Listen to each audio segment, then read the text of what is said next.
देखिए विजेंद्र, वही चीज़ जो यहाँ पर नरेश कह रहे थे कि यहाँ भाजपा में ये बताना और चीज़ें को अगर उस तरह से देखना बहुत अलग है, चौंकाया जाता है कई बार। अगर आप इजाज़त दें तो मैं एक बात जरूर पूरी करना चाहूँगा। जब आप कह रहे थे, खासतौर पर जब ये बात चल रही थी कि क्या क्या होगा, कब होगा, कैसे होगा, और सामाजिक सुरक्षा योजना में फ्री लंच पर बात हो रही थी, तो मुझे लगता है विजेंद्र 2024 के चुनाव के मद्देनजर नए मुख्यमंत्री को हर कदम फूंक फूंक कर रखना पड़ेगा। क्योंकि अशोक गहलोत की जो जन कल्याणकारी योजनाएं थी, भले ही सत्ता में नहीं रहे, लेकिन 69 के का जो आंकड़ा आया, जो चीजें आई, वो मुझे लगता है कि इस बार सबसे बड़ा जो चैलेंज होगा ओपीएस को लेकर रहने वाला है। ओपीएस को लेकर जो मेरी जानकारी, मेरे सूत्रों की जानकारी है, भले ही वो ना दे पाए, पर कोई एक ऐसा सिस्टम लाने की कोशिश कर रहे हैं जिससे पूरा जो खासतौर पर नौकरी पेशा वर्ग है वो उस तरह से नाराज ना हो। क्या वो कर पाएंगे? दूसरी चीज आपने देखा होगा, सामाजिक सुरक्षा योजनाओं को लेकर भले ही प्रधानमंत्री मोदी या लाडली योजना पर भी बोले थे, मुझे लगता है बहुत ज्यादा खुश नहीं थे, इसलिए बहुत सारी चीजें हुई थी कि फ्री लंचेस के खिलाफ हैं। लेकिन आप उनका जब घोषणा पत्र देखेंगे या चुनाव के वक्त के जितने भी विज्ञापन देखेंगे, तो आप दोनों में तुलना करते दिखाई दे रहे हैं कि वो चीजें वो भी लेकर आए जो यहाँ कांग्रेस सरकार ने। तस्वीरें हम दिखा रहे हैं, तस्वीरें जरा देखिए। डिप्टी सीएम दिया कुमारी पहुंच चुकी हैं, प्रेमचंद बैरवा पहुंच चुके हैं, और ये मंच की तस्वीरें हैं। क्योंकि एक प्रोटोकॉल होता है और उस प्रोटोकॉल के तहत बाकायदा पहले से निर्धारित है कि कौन सी कुर्सी पर किसको विराजमान होना है, और इसलिए इस तरीके से आपको कुछ खाली कुर्सियां दिखाई देंगे। जो अतिथि अभी पहुंचे नहीं हैं और जो पहुंच गए वो अपनी जगह पर विराजित होते दिखाई दे रहे हैं। प्रेमचंद बैरवा पहुंच चुके हैं, दिया कुमारी पहुंच चुकी हैं, जयपुर राजघराने से हैं, विद्याधर नगर से चुनाव लड़ा, 70,000 से ज्यादा वोटों से जीती। सांसद के तौर पर वो केंद्र में थी, लेकिन उनको विधानसभा का चुनाव लड़वाया गया। और ये भी कमाल की बात है, उन्होंने अपनी अभी तक 3 चुनाव लड़े और तीनों ही चुनाव उन्होंने अलग अलग क्षेत्रों से लड़े, 2 विधानसभा के, 1 लोकसभा का, और वो जीती हैं। और ये अपने आप में ये बताता है कि नेता अगर जनता से जुड़ा है, नेता का अगर प्रभाव है, तो फर्क नहीं पड़ता कि क्षेत्र कौन सा है। नरेश जी, बेहद कम ऐसे नेता होते हैं जो अपने क्षेत्रों को बदलते हैं और फिर एक बड़े मार्जिन के साथ जीते हैं, उनमें से एक दिया कुमारी है। बिल्कुल आपने सही कहा विजेंद्र, 3 चुनाव लड़े हैं, तीनों अलग अलग क्षेत्र से। अलग अलग क्षेत्र तो एक ज़िले में भी हो सकते हैं विजेंद्र, लेकिन इन्होंने 3 अलग अलग ज़िलों से चुनाव लड़े हैं। पहले सवाई माधोपुर, फिर राजसमंद और अब जयपुर। और जो अब की जो जीत है वो सबसे बड़ी जीत है। और सबसे बड़ी जीत जो है वो, हालांकि ये कहा जा सकता है कि जिस सीट से ये लड़ी है वो भाजपा का गढ़ कहा जाता है, लेकिन देखिए गढ़ में भी जीत तभी होती है जब कार्यकर्ता मजबूत हो और उम्मीदवार है पूरी शिद्दत के साथ उनके बीच में जाए और किन्हीं योजनाओं के आधार पर, किन्हीं वादों के आधार पर वोट मांगे। और जनता ने भरोसा किया और जनता ने भरोसा करके इनको बड़े अंतर से, बड़े मतों से इनको जीत दिलाई।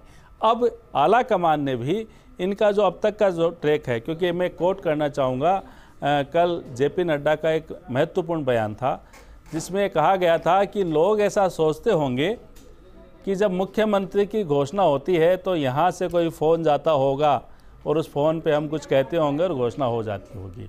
उन्होंने कहा ऐसा नहीं होता, हमें क्या करना है ये चुनाव से पहले तय हो जाता है, उससे पहले प्लानिंग हो जाती है, प्लान ए, प्लान बी, कि अगर सरकार बनती है तो क्या करना होता है और सरकार नहीं बनती, विपक्ष में बैठना होता है तो क्या करना होता है और किसकी क्या जिम्मेदारी है, क्योंकि बड़ा डाटा बैंक है उनके पास में।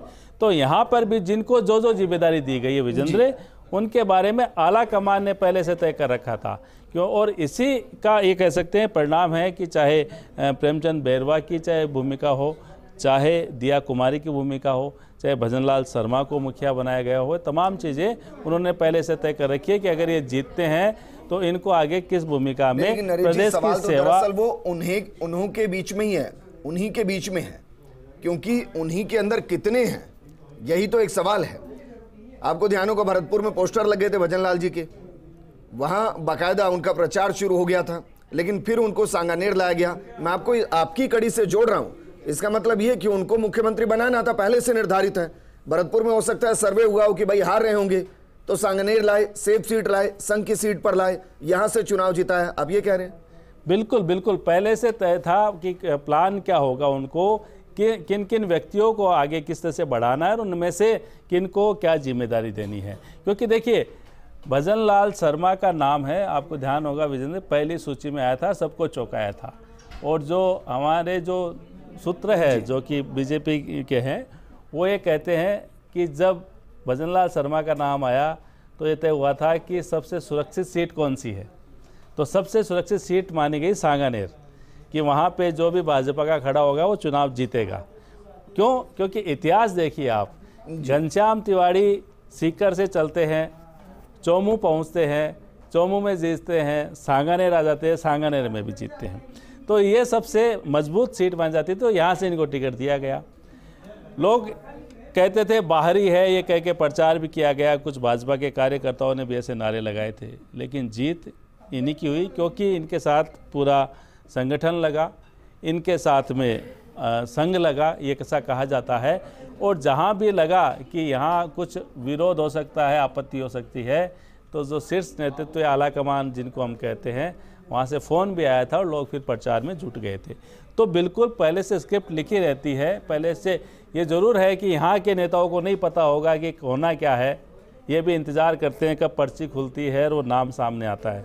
लेकिन जो पर्ची भेजने वाले हैं, उन्होंने पर्ची उसी दिन नहीं लिखी, पहले से तय किया हुआ था। और ये मैं कह रहा हूँ जेपी नड्डा के खुद के बयान के आधार पर। तो ऐसे ही जो आपने बात कही कि जो दिया कुमारी को बनाया गया है, डॉक्टर प्रेमचंद बैरवा को बनाया गया है, तो देखिए उनकी भूमिका है वो तय है आला कमान की नज़र में कि इनको क्या तो महकमा देना है, क्या किस तरह से काम कराना है, जनता की सेवा जो करनी है उसका लाइन ऑफ एक्शन क्या होगा, किस तरह के फैसले होने हैं। क्योंकि ये सही है कि ये मुख्यमंत्री का विशेषाधिकार होता है फैसले लेना, कैबिनेट बनाना और अधिकारियों को जिम्मेदारी देना। लेकिन भाजपा का जो मिजाज है वो सामूहिक नेतृत्व का मिजाज है, यानी यहाँ मुख्यमंत्री की भी जो उसका विशेषाधिकार का भी ध्यान रखा जाता है, संगठन क्या चाहता है उसका भी ध्यान रखा जाता है, शीर्ष नेतृत्व क्या मैंडेट देता है उसका भी ध्यान रखा जाता है।